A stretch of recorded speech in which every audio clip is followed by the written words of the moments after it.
Welcome to day 20 of the federal election campaign. Although I guess for Mark Carney, it's more like day 17 because he just hit pause on his campaign again to head to Ottawa to deal with Trump's tariffs. This comes as hundreds of workers were just laid off at a GM plant in Ontario. But earlier in the day, before this news broke, Mark Carney gave us a little update on his way out of the cabinet committee meeting, and here's what he said. As you know, just convened the Canada-US committee, had a good long discussion on several aspects.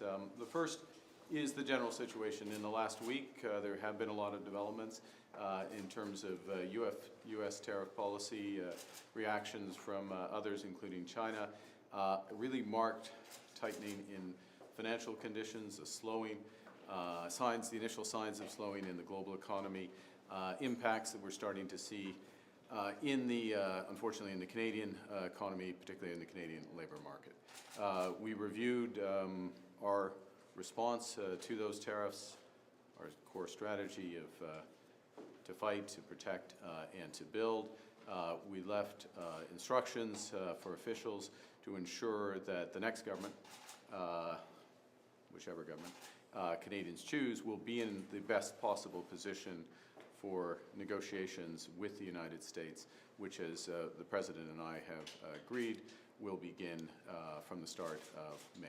Meanwhile, Pierre Poilievre took to Twitter to share a statement about the layoffs. This came after he faced some pretty intense questions from reporters today, but first I'll tell you what he announced. It wasn't really a new announcement today, it was just him taking all of his economic, housing, and energy promises to date and packaging them under the title, the Canada First Economic Action Plan. He says this is gonna be like rocket fuel for our economy, so that's some pretty compelling imagery. But things really got juicy in the Q&A portion today. Poilievre was asked whether he'll allow a free vote in the House of Commons for his MPs on a woman's right to choose. But while he didn't specifically speak on the free vote aspect of the question, he did make a pretty blanket promise here that was actually pretty well done. Take a listen.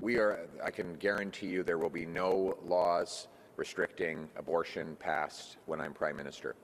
For 20 years, the policy of the Conservative Party has been that there will be no restrictions brought in on a woman's right to choose. It's been in our policy since it was adopted by our party members in the year 2004. So this is a 21-year policy adopted by our members and upheld at all of our subsequent conventions. So there will be no laws or other restrictions imposed on a woman's right to decide to do with her body as she wishes, and that is something that I am guaranteeing to you and to all Canadians.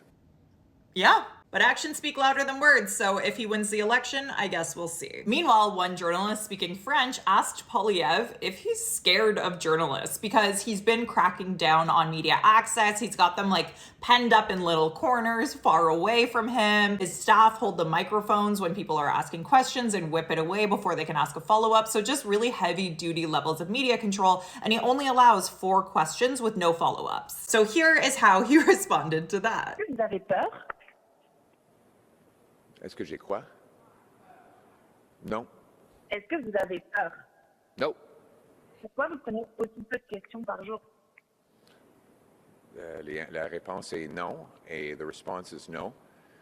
We're here today talking about the choice in the next election after the lost Liberal decade. Sorry, what does the lost Liberal decade have to do with being afraid of journalists or not?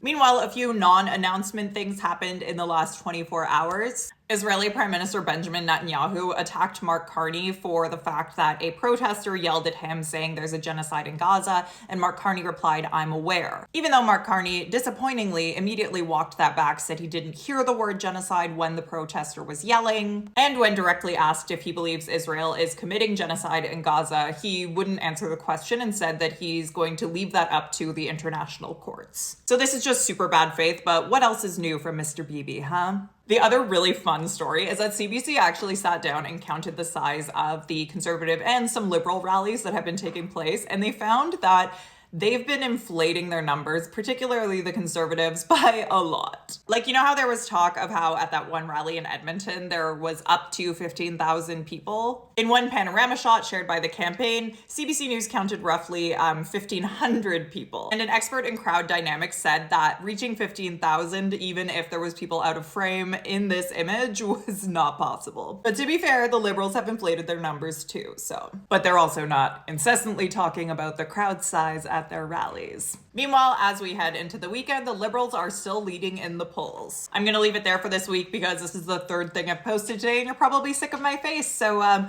hope you have a great weekend and I will be back on Monday with your usual election update. Until then, what do you think of all this?